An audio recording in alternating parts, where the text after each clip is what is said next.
a gente vai entrar numa caminhada onde um texto bíblico, como sempre, vai ser uma base sólida que vai nos apontar exatamente aquilo que nós precisamos para ter um ano diferente do que vivemos.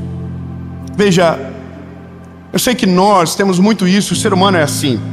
A gente gosta de data, a gente gosta de mar, a gente gosta de Dia dos Pais.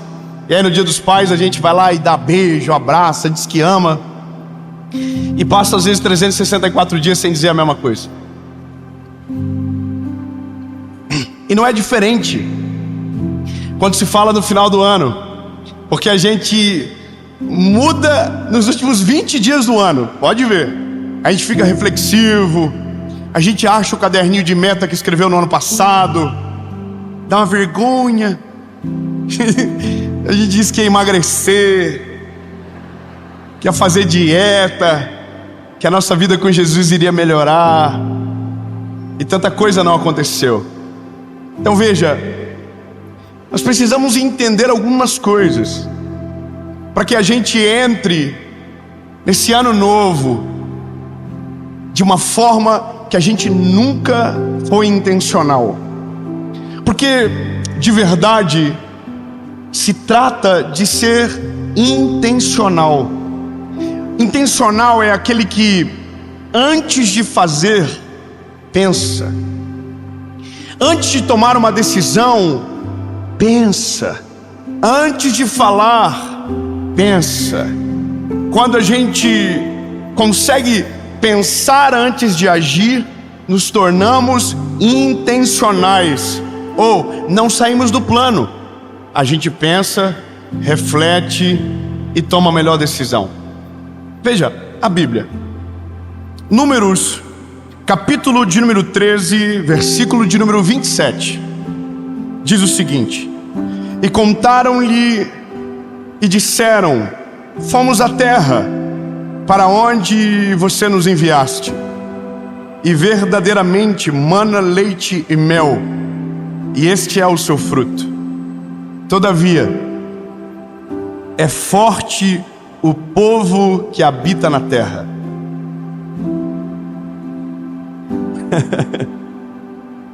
As cidades são fortificadas.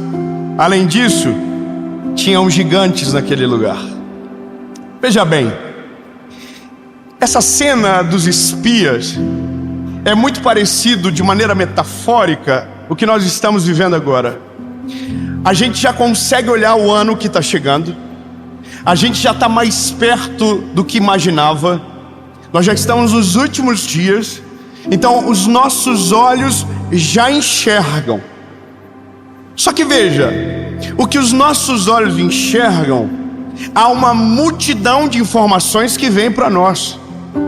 E é óbvio, a gente é ser humano. E o que estão dizendo sobre o que vai vir não é bom. É só confusão, é só treta, irmão, é só confusão. E o governo, e a dívida, e os juros,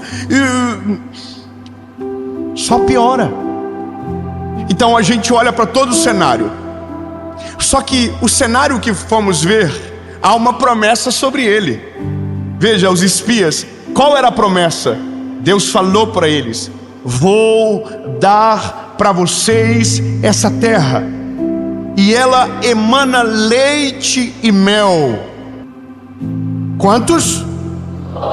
Agora olha o número. Foram 12, os 12 voltaram. 10 dos 12 disseram: é bom, emana leite e mel, mas a gente não vai conseguir. Você percebe que o número é muito distante? De 12, 10 estão dizendo: não vai dar certo. A gente está falando de um percentual muito alto, e o mundo é igual. O percentual mais alto sempre está dizendo que não vai dar certo. E outra, linda, eu vou ser mais claro: o número das pessoas que nos desmotivam é infinitamente superior daquelas que nos encorajam. E sabe de uma coisa? Por incrível que pareça, a gente gosta de ser desencorajado. Ou talvez seja outro sentimento. A gente não gosta que encoraje a gente demais, que a gente tem medo de se frustrar. Sabe, quando alguém diz vai dar certo, e você vai dar certo, pulo de cabeça. Tirar a água da piscina, deu com a cabeça no chão. É quando a gente tem memória que, veja, a gente já viu isso acontecer. A gente já viu esse filme. A gente viu a mensagem de 2022 para 2023. E eu acreditei que seria melhor e não melhorou. Então agora começa a fazer sentido que o que a maioria diz está certo. Não tem como melhorar, não tem como dar certo. E veja, começamos uma crise muito grande entre a fé e a lógica, entre a fé e os olhos.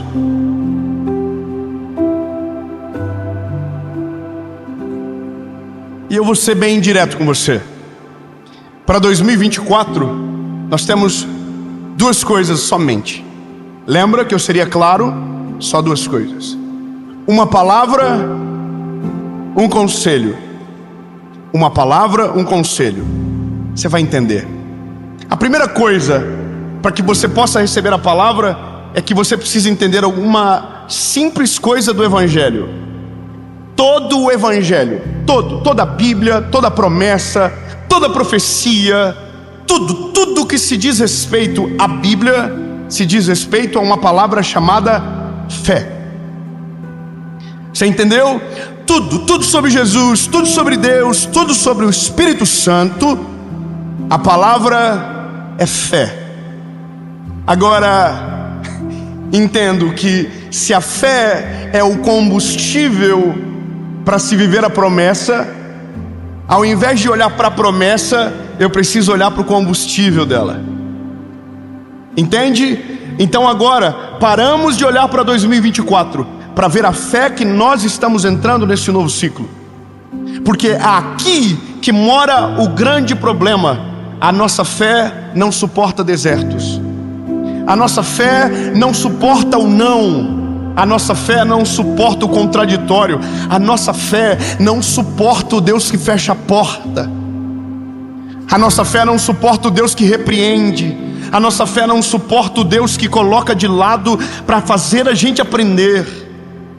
É que a gente acha que a fé é um mecanismo de crianças.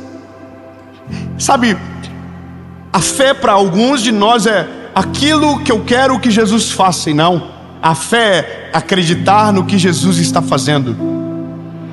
Acreditar que Ele é o autor de todas as coisas.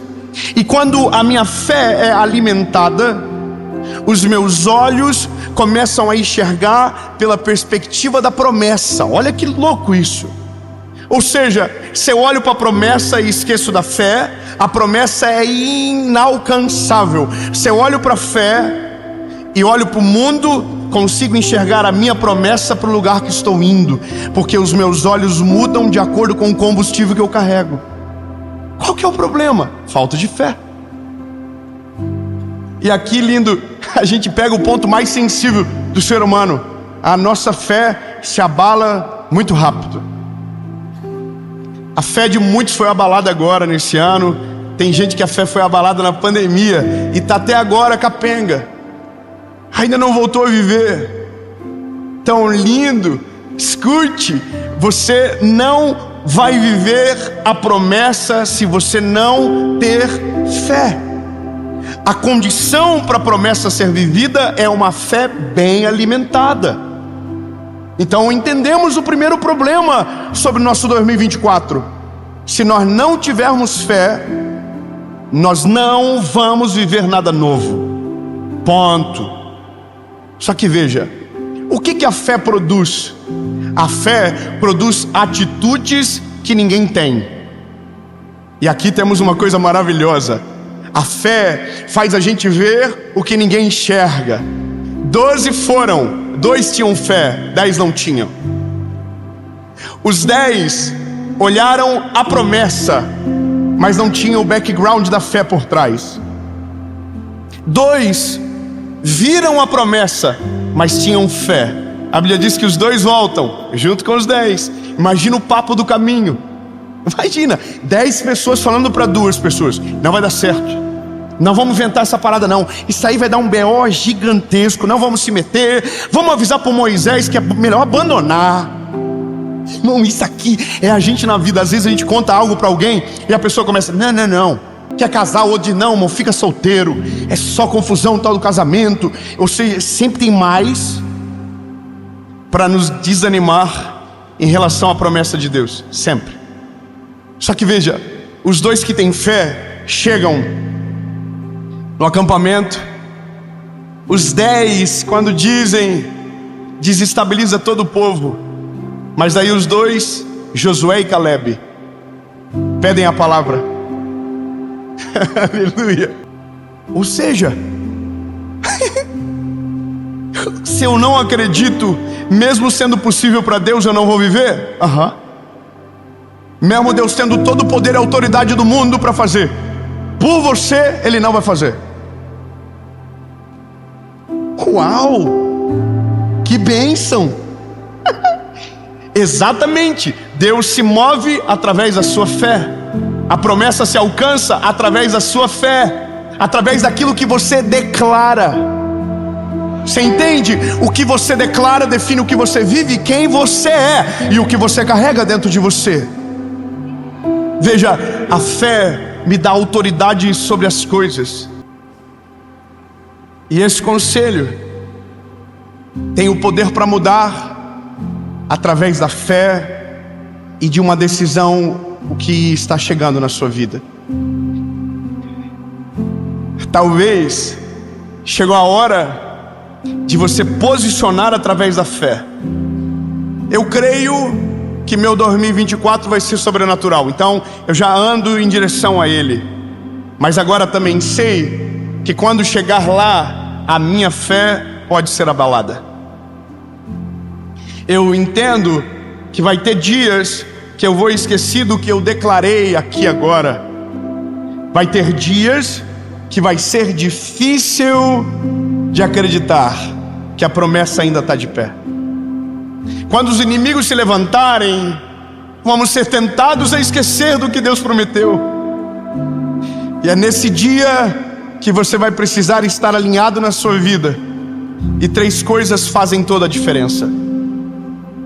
Se você quer que o seu 2024 seja sobrenatural, 3 coisas que você precisa saber e fazer. A primeira, a sua vida com Deus. Coloque a casa em ordem. Ore mais. Dá organização na tua vida devocional. Leia a palavra. Se alimente de coisas que se edificam.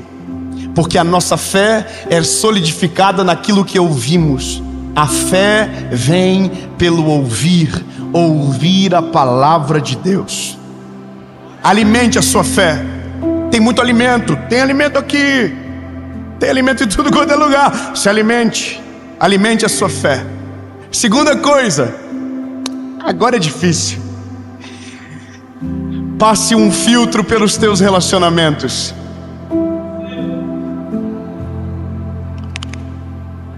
Ai. Como assim, David? Filtro? O filtro tem uma propriedade: tirar o que não serve, o que não presta, o que gera toxicidade, o que te atrapalha. É filtro. Lindo. Faça um exame. Vai sair tanta gente.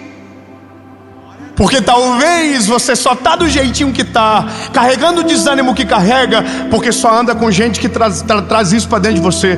Tem 12 para escolher. Você escolheu os 10 que dizem que não vai dar certo. Tem 2 mensagens aqui, estão implícitas, mas a mais dura é: os amigos de verdade sempre serão menores do que a quantidade de pessoas que a gente deseja sempre. Terão 12, 2 serão amigos. Jesus tinha 12 discípulos, 3 só eram amigos. Passe o filtro. Passe o filtro. Recicle as coisas. Você entendeu bem? E a terceira coisa.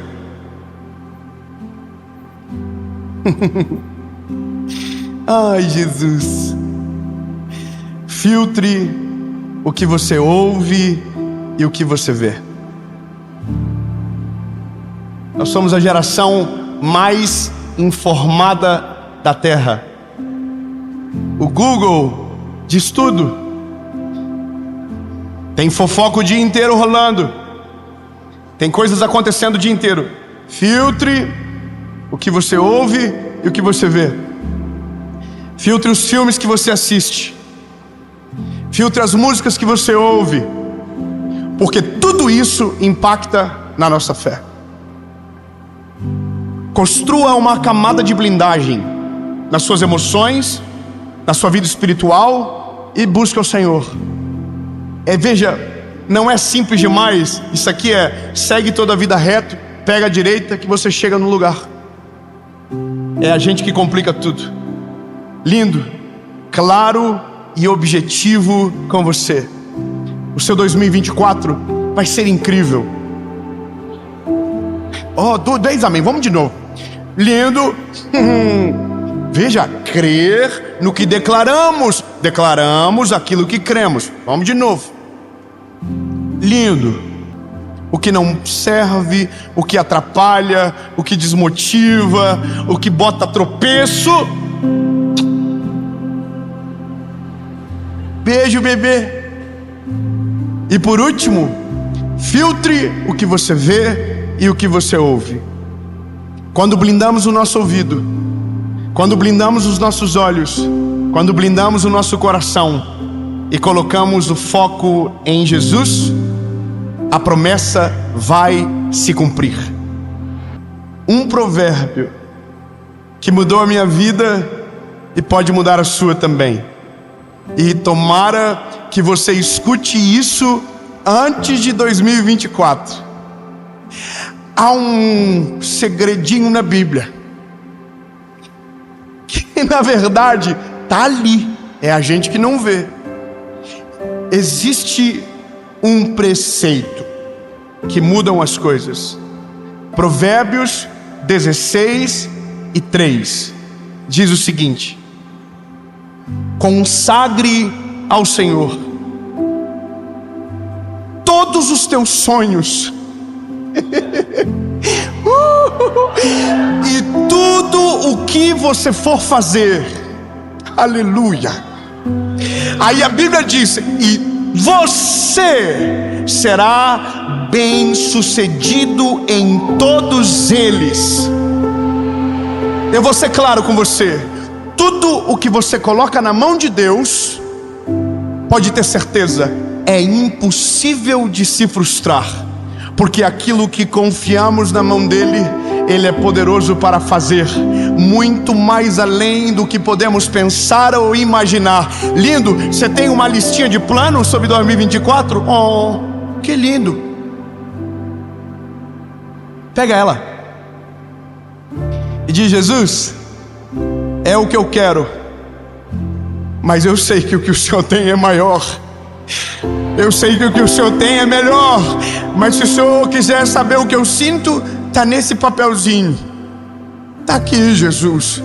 Mas eu sei que a tua vontade é melhor do que a minha. Assim, pode esperar em silêncio, mas não tanto assim. Provérbios de número 25, verso 28 diz: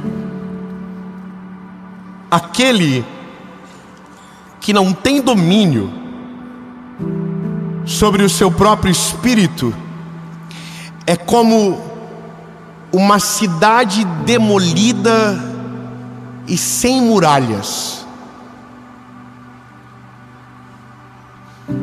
Veja, é muito grave isso. A Bíblia está dizendo que se eu não governo as minhas emoções, eu não tenho defesa. Ou seja, qualquer coisa tem o poder sobre mim. Qualquer ataque tem poder sobre mim. Uau! Olha, quando você olha para Provérbios, você tem que entender que quem está escrevendo é o homem a qual o Senhor deu mais sabedoria sobre a terra. E esse homem, inspirado por Deus, está dizendo: se você não governa as tuas emoções, você é uma cidade sem muralhas, com os muros destruídos. Ou seja, o inimigo não precisa de estratégia para vencer você. Você é a própria derrota. Porque veja, se as nossas emoções nos governam, nós estamos fadados a sentimentos que são destrutivos. Eu preciso simplificar o que vivemos hoje. São tempos, não é verdade? Nós vivemos de passado, vivemos de presente e vivemos de futuro. Cada estação tem o poder de provocar um tipo de sentimento no nosso coração. O passado tem o poder de despertar um negócio que nós conhecemos muito bem no século 21, chamado depressão. Se você é governado pelo teu passado, se o teu passado te persegue, aquilo produzirá dentro de você uma depressão, uma angústia que você não explica, uma dor que você não consegue resolver. Sabe, é uma prisão de portas abertas. E aí nós temos o presente. E o presente é reservado de muitos medos. Sabe, medo do que vai acontecer. E eu não estou nem falando sobre o futuro ainda. Eu estou falando sobre o agora, sobre aquilo que nós não temos o controle. E aí, bom, aqui a gente morre de medo também. E o futuro, aí o que nos reserva é a ansiedade.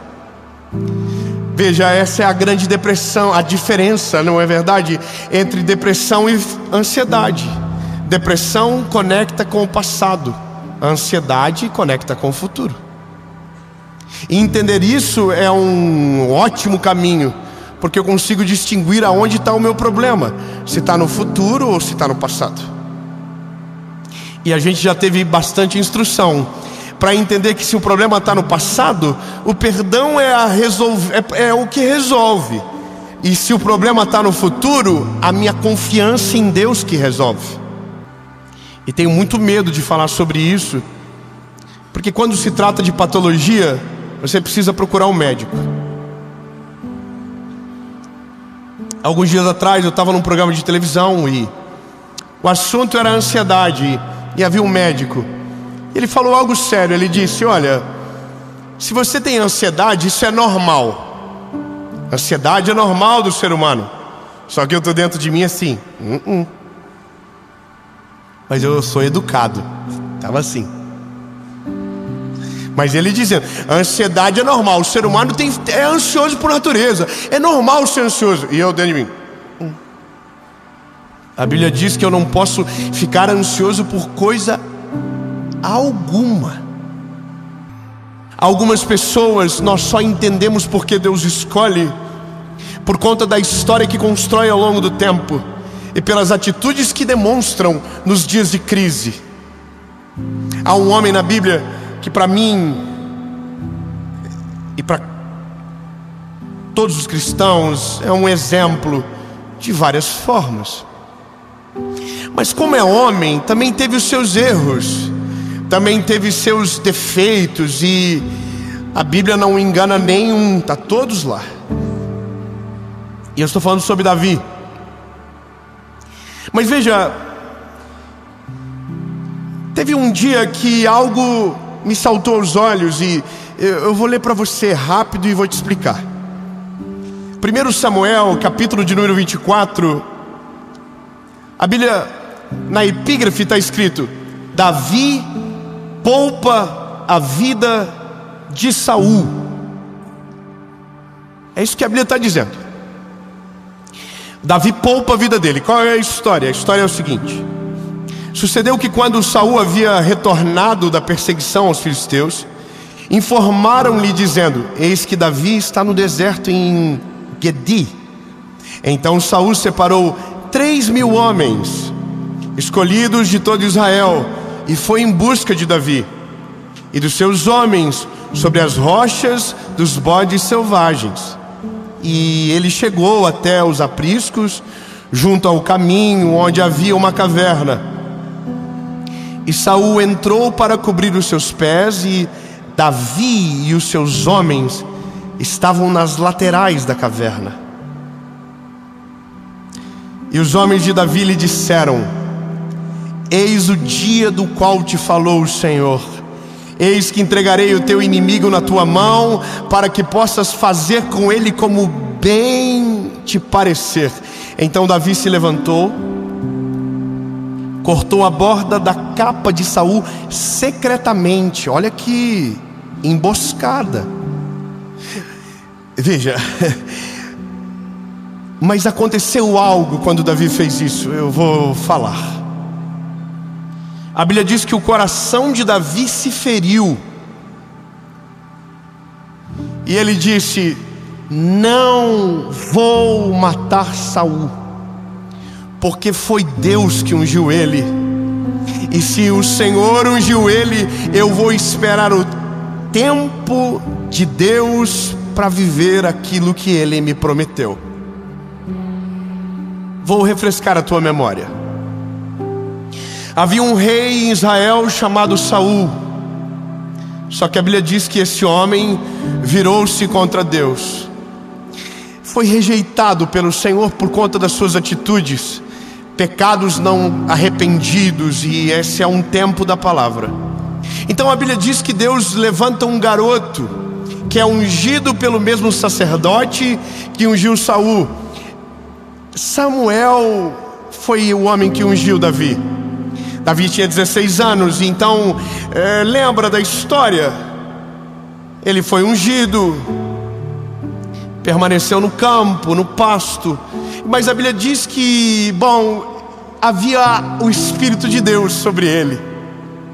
E o Espírito de Deus que repousava sobre Davi fez ele vencer no campo, defendendo as ovelhas do seu pai, o urso e leão. Mas teve um dia que houve um conflito, e um gigante se levantou sobre a terra e desafiou o povo de Israel durante 40 dias. Então Davi foi enviado para levar comida aos irmãos, e a Bíblia diz que ele olhou o gigante e viu no gigante uma vitória. Aleluia, vamos viver. Ele viu no gigante uma vitória, e a Bíblia diz que ele, com uma pedrinha e uma funda, derrubou um gigante, e o povo de Deus venceu a batalha. Só tinha um problema: um homem chamado Saul. Todo mundo gloriou Saul, a Davi. Ele venceu o gigante. Então Jonatas, filho de Saul, coloca ele como chefe dos exércitos. Só que aí a Bíblia diz que ele começa a se destacar demais, ele começa a crescer demais. Então agora Saul começa a querer matá-lo. E isso durou durante 13 anos. 13 anos. Um homem governado por emoções perseguiu um garoto governado por uma promessa. Acabou. Eu podia parar aqui, então vamos de novo. 13 anos um homem governado por emoções perseguiu um garoto governado por uma promessa.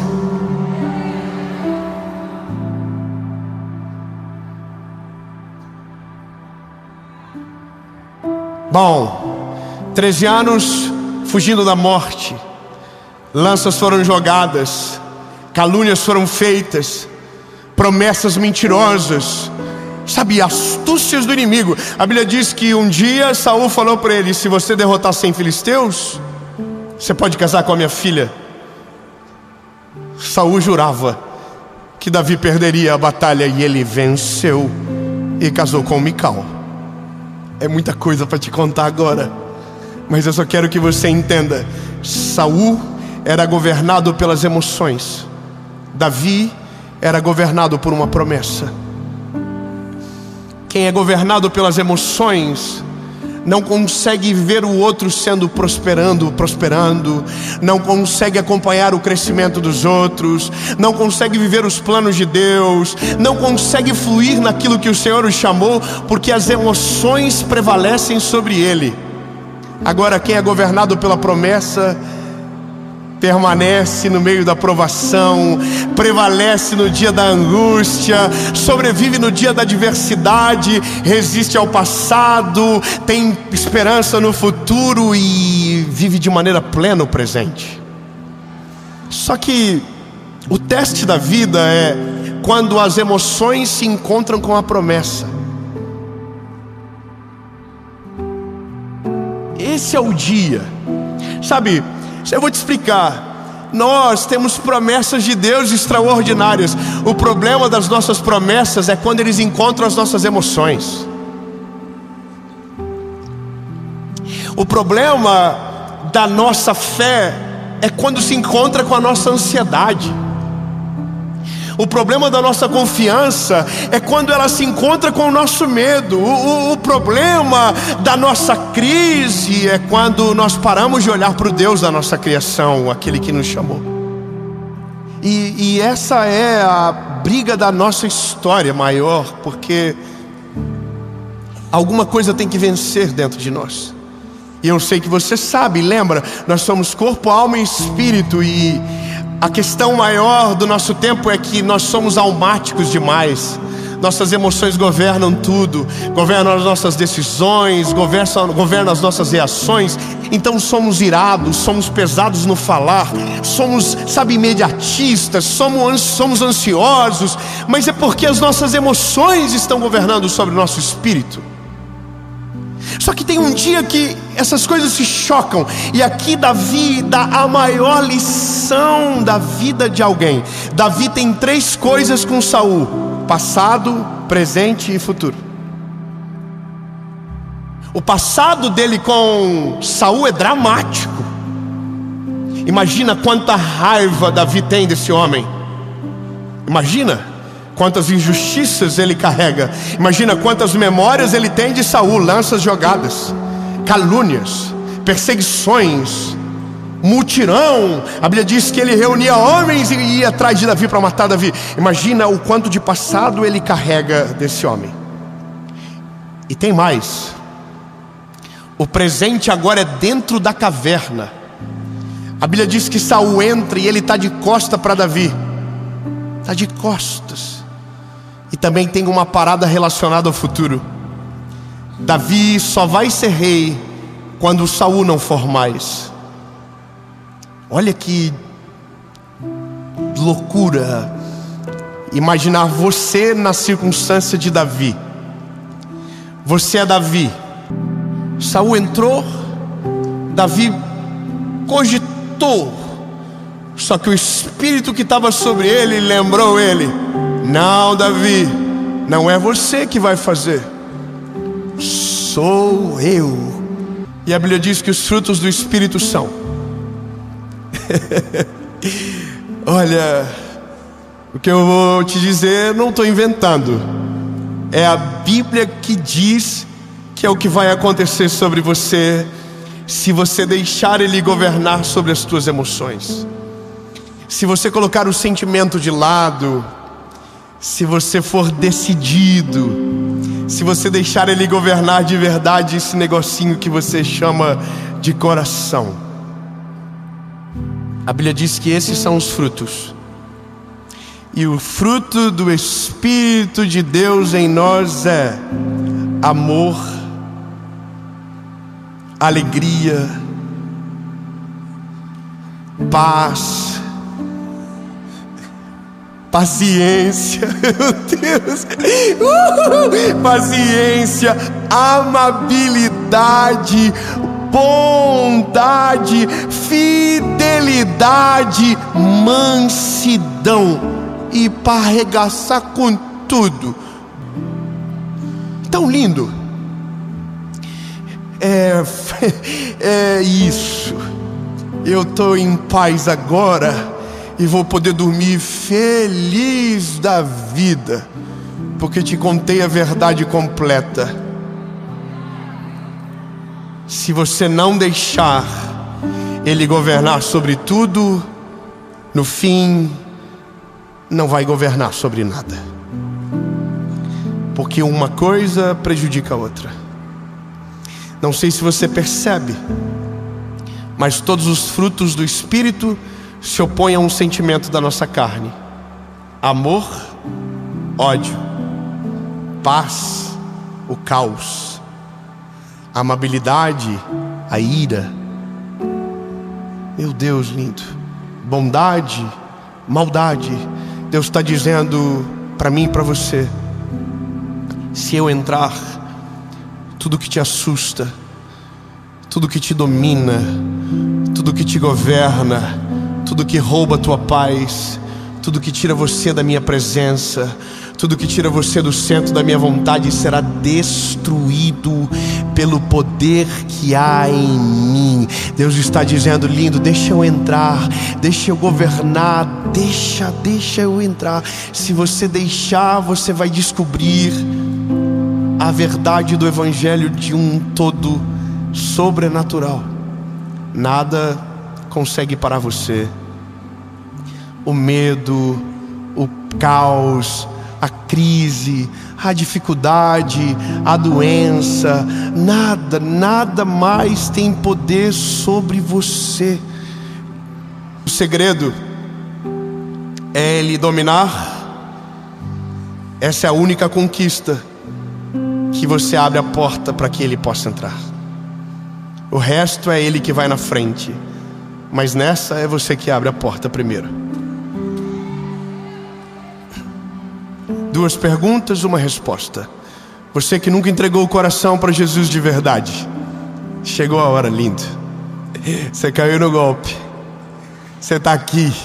O Senhor atraiu você, e você sabe que só tem uma maneira: entregando o coraçãozinho para Ele, reconhecendo que foi por você que Ele morreu na cruz, que foi por você o sacrifício dele, para que você pudesse ter vida e vida com abundância. A Bíblia diz: porque Deus veio para dar vida e vida em abundância. É sobre você essa promessa.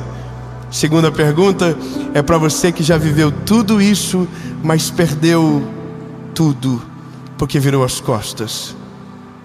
Mas hoje você vai voltar para casa, porque há perdão para você, há uma chance sobre você.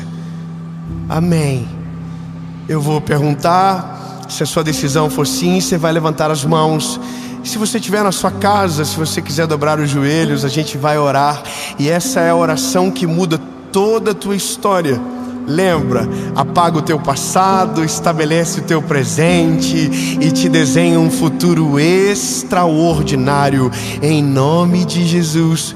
Mas só acontece se Ele entrar. Eu sou esse garoto na internet. Eu sou esse garoto aqui agora para você. Eu não sou o melhor pregador. Eu sou um garoto ainda. Eu tenho 34 anos. O que eu sou é o porteiro do prédio que liga no teu apartamento e diz: tem alguém aqui na frente que quer entrar na sua casa? E aí você vai dizer: quem é? Eu vou dizer: é Jesus. Aí você vai dizer: ele está sozinho? Ele tá, mas tem muita coisa junto com ele. Tem mala, parece que ele está vindo para ficar e vai ficar bastante. Aí você vai dizer: tem mais alguma coisa que te chama a atenção? Eu vou dizer: tem vassoura, rodo, parece que ele vai fazer uma limpeza e que ele não vai deixar do jeito que tá. Aí você diz: pode entrar. Aí eu aperto o botãozinho, ele entra, faz a obra, transforma, liberta, e o resto é com Ele, em nome de Jesus, amém. Então pense bem, porque essa é a decisão mais importante da sua vida. Eu vou contar até 3. Se a sua decisão for sim, levante a mão, sem constrangimento, sem vergonha. 1, 2, 3. Não. Muita gente. Não tem vaga no céu para Santo André assim não, irmão. Está fracionado. Talvez você não entendeu direito. Eu não convidei você para uma vida perfeita. Eu não convidei você para... Não, irmão. O convite do Evangelho é para que você renuncie. É para que você morra para esse mundo. Porque se estamos falando de um governo novo, o outro tem que ir embora. Você está entendendo? Aquele que quiser vir após mim, negue-se a si mesmo, tome a sua cruz e então siga-me. Porque aquele que quiser viver uma coisa nova vai ter que deixar o outro, o velho morrer, lindo. Tem certeza? O convite do Evangelho é para morrer. Não vivo mais eu, mas Cristo vive em mim. Se a sua decisão é a mesma, se você não ficou emocionado, aliás, se ficou emocionado, eu preciso te desemocionar, mas para que você não frustre o Senhor amanhã. Se a sua decisão é a mesma, se você tem certeza, pode ficar de pé no 3. 1, 2, produzir prova contra você. 1, 2. Talvez você não tenha ninguém agora na sua casa para fazer isso por você, lindo. Então se sinta abraçado agora. Se sinta amado pelo Senhor Jesus, que fez essa mensagem chegar até você. Você é amado por Jesus, você é escolhido por Ele. E o que vai dominar você não vai ser o sentimento, vai ser a promessa que Deus fez sobre você. Amém. Feche os seus olhos e ore comigo, palavra após palavra. Diga: Senhor Jesus, eu reconheço que sou frágil e pecador. Perdoa os meus pecados, apaga o meu passado e escreve o meu nome no livro da vida. Eu nunca mais serei o mesmo. A partir de hoje, eu sou propriedade única e exclusiva sua.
capítulo de número 1, versículo de número 10.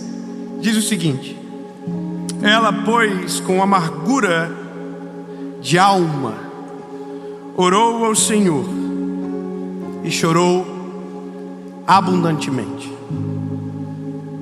E fez um voto dizendo: Senhor dos exércitos, se o Senhor atender a minha aflição da tua serva, e de me lembrares, a tua serva não esquecerá.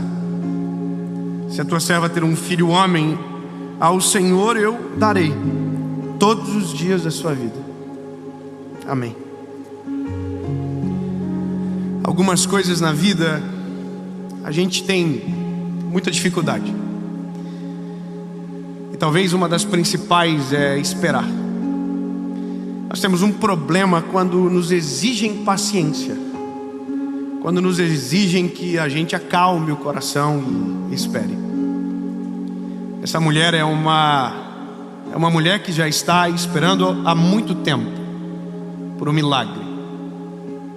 Mas eu confesso para você que essa mensagem, ela não nasceu enquanto eu li esse texto. Eu precisei desse texto para ter uma resposta para algo que de verdade me marcou durante os dias que passaram. Eu estava no evento da nossa turnê A Resposta. Eu sou muito curioso, muito curioso. E do nada eu olho para o auditório, um auditório com muita profundidade, e tinha uma faixa aberta. E a pessoa tinha aquela faixa, ela abria e fechava a faixa, e eu não conseguia ler a faixa. Só que eu preciso continuar a mensagem, eu não posso perder o foco. Mas dentro de mim eu falo: ai meu Deus do céu, eu preciso ver o que está escrito nessa faixa. E o evento acabou e eu não consegui ver a faixa. Passou uns minutos, eu comecei a atender as pessoas, quando então apareceu a bendita mulher que junto com o marido dela seguravam uma faixa nas mãos. Quando eu vi eles, a primeira coisa que eu disse foi: pelo amor de Deus, me deixa ver o que está escrito na faixa. E eles abriram a faixa e na faixa estava escrito: ore pelo nosso milagre. Era simples. E eu perguntei para eles: qual é o milagre? E eles disseram: a gente quer ter um filho há muito tempo e a gente não consegue. É esse o milagre que a gente precisa. Eu tenho 3 filhos e eu sei o que é esse desejo. Obviamente na hora eu comecei a orar por eles. Choramos juntos, oramos juntos, e eu tenho certeza, eu quero que eles vejam isso, eu tenho certeza no nome de Jesus que eles irão viver esse milagre. De uma jovem, de uma mulher, o nome dela é Fabiola. Ela é famosa, Fabiola Mello. Eu gosto dela, do esposo dela, do Samuel. Mas ela desabafou num vídeo e culminou com aquilo que eu vi. E o desabafo dela foi: parece que Deus está me castigando, porque o meu milagre não chega. E é aqui que eu começo.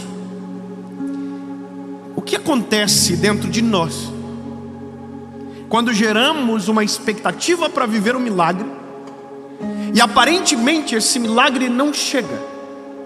O que acontece com a nossa alma, com as nossas emoções? Porque nós não somos perfeitos. A gente não pode dizer: olha, não, eu descanso completamente e... Não, isso é o nosso desejo. Mas não é sempre que a gente consegue. Eu não sei você, mas tem dia que eu acordo com muita fé, mas tem dia que eu não acredito em mim. Tem dia que eu acordo cheio de alegria, mas tem dia que eu acordo para baixo. Tem dia que eu acordo e eu quero mudar o mundo e eu quero fazer tudo, mas tem dias que parece que não clareiam. E basicamente essa é a nossa realidade. O problema é que as nossas percepções, quando se alteram, nos colocam em alguns equívocos. E esses equívocos podem fazer com que a nossa fé esmureça para sempre e a gente nunca viva o milagre. Porque ao invés da condição daquele que espera, nós nos tornamos aqueles que apenas reclamam, esbravejam e nunca verão absolutamente nada acontecer. Eu tinha 21 anos de idade e eu fui pregar numa cidade em Santa Catarina chamada Fraiburgo, cidade, terra da maçã. Eu me lembro que eu estava muito no começo, bem poucas pessoas me conheciam e eu tinha uma missão, eu ia pregar. Eu cheguei na rodoviária e não tinha ninguém me esperando, ninguém. Eu fiquei desesperado, porque naquela época, não faz tanto tempo assim, mas naquela época não era tão fácil, não tinha internet, WhatsApp, a gente tinha que ligar. E naquela época ligar para mim também era um desafio. Ainda bem que tem o 9090. Tem ainda? Vocês nem lembram mais, fala a verdade. Mas olha, eu não conseguia contato com ninguém e eu fiquei pensando, como é que eu poderia ser achado no meio de tanta gente numa rodoviária? E na época eu era ousado. Eu tinha feito um site. Um site com agenda. E a agenda estava aberta por 10 anos. Quase não tinha muita coisa. Mas a capa do site, eu me lembro da foto. Eu estou com a mão no peito, falando de verdade, com o microfone na mão. E eu comecei a ficar com vontade de colocar a mão no peito e fazer que estava segurando o microfone para alguém me ver e dizer: você não é o pregador do site? Porque eu queria ser achado. Logo eu entendo que existe uma lógica nisso. Posição daqueles que esperam, posição de quem aguarda. Quando a gente lê Atos dos Apóstolos, por exemplo, a Bíblia vai dizer que Jesus derramou sobre eles uma promessa: voltem para Jerusalém e esperem até que do alto sejais revestidos de poder. Veio. Eu preciso da irmã até o final comigo. De mais 15. Se tiver mais 15, a gente incendeia o auditório e quem estiver em casa vai pular para trás. Não animou muito, mas tudo bem. Atos capítulo 2, quando começa, diz: estavam todos reunidos no mesmo lugar. Ou seja, estavam no lugar aonde Deus havia mandado.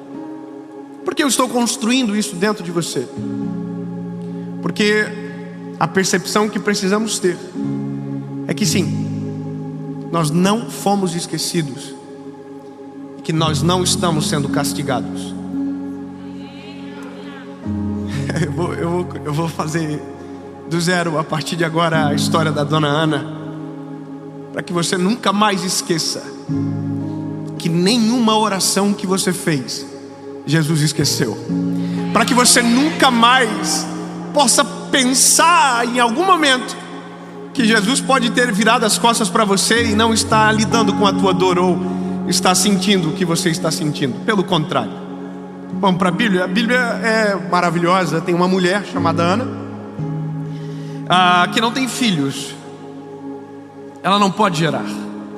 E a Bíblia diz que inclusive o motivo de ela não gerar é o próprio Deus que fechou a madre dela. Ou seja, é uma vontade de Deus. E aí, estamos falando de um tempo bíblico onde o homem tinha duas mulheres. E aqui o homem é o Eucana, que tinha uma outra mulher chamada Penina. E Penina é uma bandida. Penina é cebosa. Eu quero que você entenda, se a Penina é aquela que dá indireta na rede social, no grupo da família. Entendeu? A Penina, todas as vezes que encontrava com Ana, humilhava ela, tirava sarro dela, porque ela não podia ter filhos. Então durante muito tempo Ana foi humilhada pelo fato de não receber o milagre, pelo fato de não poder ter o que todos tinham, ou todas as mulheres saudáveis tinham. Mas isso não era Deus fazendo, isso era Penina. Nós confundimos as coisas. A gente coloca a culpa em Deus, aquilo que é exclusivamente do homem. A gente atribui a Deus aquilo que alguém nos faz, e Deus não tem nada a ver. Essa é a maldade do próprio homem se manifestando. E aí a gente tem que aprender a dividir as coisas. E tem um problema nisso tudo, porque às vezes nós queremos um milagre, não porque queremos de verdade, mas porque queremos esfregar na cara daqueles que nos humilham. Ai, ai. Temos um problema instalado. Algumas coisas que nós oramos muito não são para nós, são para os outros. Nossa, que difícil ouvir isso, né? Tem milagres que a gente chora, mas não é porque a gente precisa, porque a gente está querendo impressionar alguém. Tem milagres que a gente só quer, porque a gente quer mostrar que venceu, porque a gente quer mostrar que deu certo. Tem milagres que a gente ora que não tem nada a ver com a nossa necessidade, tem a ver com o nosso desejo, tem a ver com o ego. E aí, lindo, oh, que pena. Provavelmente não vai acontecer. Eu preciso ser claro com você, porque isso é a palavra. O que a Bíblia me dá é um panorama. Até Penina ter filho, Ana ter filho, ela era humilhada e tinha uma rixa com essa mulher. Pronto, é isso que a Bíblia me dá. A informação é: Ana queria ter filhos, queria, mas ela tem um problema com uma mulher que zomba dela. E ela tem um outro problema. Dentro de casa tem um homem chamado Eucana, que desmotiva ela de viver o milagre, que desencoraja ela de viver o milagre. Porque não sei se você entende, mas às vezes quando a gente não desiste do milagre, quem está no nosso lado desiste do nosso milagre, e nos faz acreditar que a gente está viajando e que aquilo não vai acontecer, e é para a gente colocar a bola para frente. Eu vou te falar uma coisa: quando alguém me apresenta um impossível, eu nunca tenho coragem de dizer que não vai acontecer. Eu só preciso dizer o seguinte: olha, em nome de Jesus, se Ele quiser, tudo pode acontecer. Agora a gente não, a gente vê o contrário. E Eucana fala para Ana: olha, querida, eu sou para você mais do que 10 filhos. Você não precisa disso. Você não precisa disso. Talvez, às vezes menos de onde você espera. Quem deveria dividir com você os joelhos e as orações vão tentar fazer você levantar das suas orações, desanimar do teu milagre que não chega. Talvez essas pessoas são aquelas que, pelo contrário, deveriam colocar você para cima e dizer: vai acontecer no nome de Jesus. Mas eu quero que você entenda que isso é normal. Você precisa saber: Deus jamais esqueceu de você. Ele conhece você. Ele sabe o seu nome, aonde você mora. E não existe nenhuma oração que você fez que Ele possa ter esquecido. E o que você chama de atraso, na verdade, é Deus trabalhando na hora certa. Porque talvez a hora certa para você é hoje, mas Deus sabe qual é a melhor hora. Então, ao invés de questionar a hora, ao invés de questionar quando, comece a celebrar e agradecer, dizendo: Jesus, eu sei que o Senhor não se esqueceu de mim. Eu sei que eu achei graça aos teus olhos. Porque a oração de Ana termina com ela dando de cara com o sacerdote. E o sacerdote dizendo: você estava embriagada, você estava chorando, estava falando estranho. E aí a Ana diz: não, eu estava abrindo meu coração, eu estava falando para o Senhor a verdade. Queira eu que eu tenha achado graça aos olhos de Deus hoje. E a Bíblia diz que ela achou. Ela saiu dali, voltou para casa. O Eucana passou o cerol. Preciso ser sincero,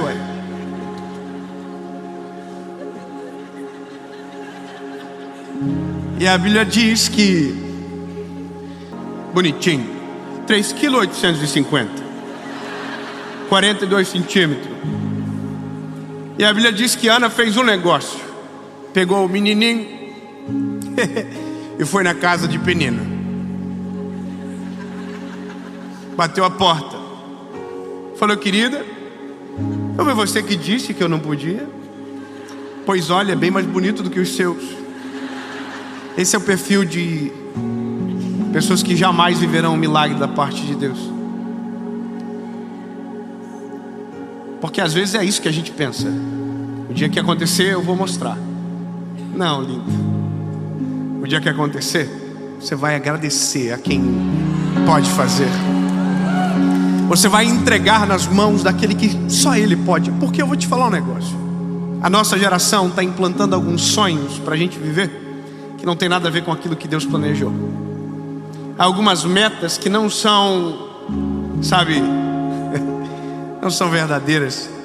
E a gente está colocando tudo isso na presença de Deus, dizendo: resolva. E Deus está olhando para a gente dizendo: não, querido, tem coisas que se eu fazer, eu acabo contigo. Tem bênçãos que se eu te der, eu destruo você. É um problema, eu sei. Porque agora a gente já começa a pensar que: será que o milagre que eu preciso, realmente eu preciso? Será que às vezes não estou orando de maneira equivocada? E será que às vezes eu quero tanto algo e não seja aquilo que eu preciso? Sabe por que eu estou dizendo isso para você? Porque eu já fiz muita oração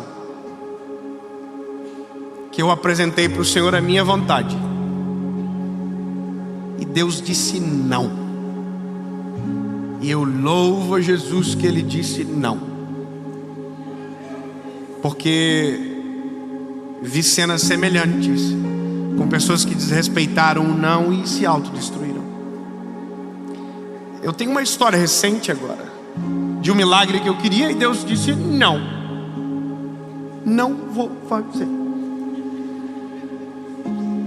E o pior, na verdade, Deus nem falou. Deus só ficou quieto.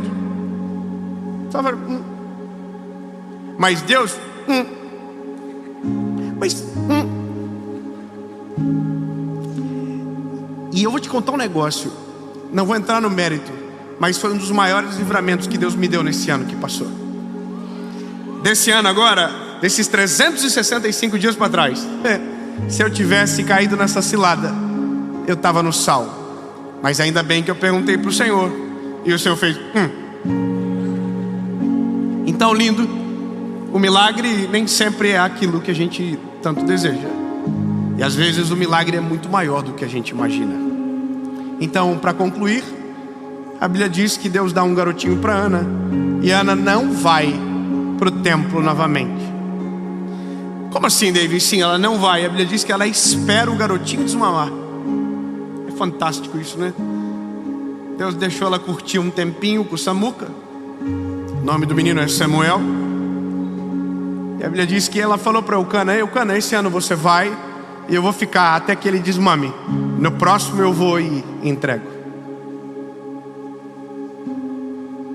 E no próximo ano, o garotinho estava pronto para ir.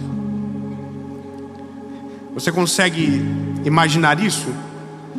Que quando nós recebemos algo do Senhor, aquilo nunca será nosso? Eu preciso que você entenda: nada que Deus dê para o homem é do homem. Tudo que Deus dá para o homem é do seu reino. Eu vou melhorar.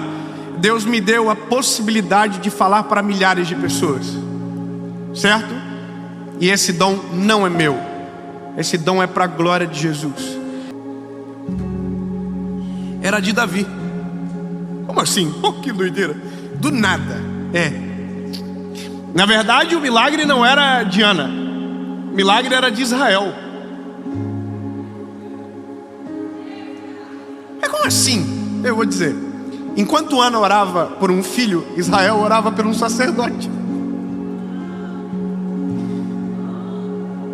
Eu vou te refrescar a memória. Eli é o sacerdote, Ofni e Finéias são seus filhos, e a Bíblia diz que a casa de Eli está em declínio. E Israel chora por um sacerdote justo e cheio da presença de Deus. De um lado, uma nação clama: nos dê um sacerdote. De outro lado, uma mulher de joelho diz: me dá um filho. Nasceu o filho de Ana, nasceu o sacerdote de Israel. Nasceu naquele dia o garotinho que viraria um sacerdote sem linhagem, mas que ungiria o próximo rei de Israel, o maior que o mundo conheceu, chamado Davi, cujo qual é da raiz de Jessé, cujo qual é da genealogia de Jesus. Como assim, David? Deus não deu um filho, Deus deu algo muito maior. Por isso, todas as vezes que escondemos o milagre, perdemos o milagre. Mas quando devolvemos a quem é de direito, como quando glorificamos quem nos deu e não nos esquecemos por nenhum momento que aquilo é dele, por ele, para ele, transformamos um milagre em uma semente. E uma semente que vai germinar e nunca mais vai parar de dar milagres. E eu concluo dizendo para você: a semente de Ana não ficou só com Samuel. Deus deu mais 5 filhos para ela. Eu tenho 3. Que confusão. E para Ana Deus deu 5. Que conta estranha. Ela devolveu 1, Deus deu 5. A matemática não fecha, é exatamente isso. Ela deu 1, Deus deu 5. Como assim, David? Você nunca vai poder dar mais para Deus do que Deus. Não diga que Deus está te castigando. Não diga que você foi abandonada, abandonado. Não diga isso. Porque isso é impossível. Deus não abandona ninguém. Deus não esquece de ninguém. E como eu provo isso? Bom, é porque eu sou um milagre de alguém que Deus não esqueceu, de alguém que Deus não rejeitou. E de uma semente nascerão outros milagres. E enquanto a compreensão for essa, os milagres nunca irão parar.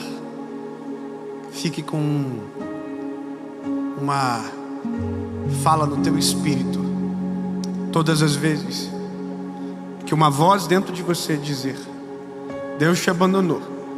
Diga para você: Ele nunca vai me abandonar. Quando uma voz dentro de você dizer: Ele te esqueceu, diga dentro de você: essa batalha ela vai acontecer. Diga: Ele jamais me esquecerá. Porque se eu, que sou fraco, pecador, não esqueço dos meus filhos, quanto mais o Senhor esquecerá de mim. Lembre-se, Deus não te esqueceu. A dor da espera acaba.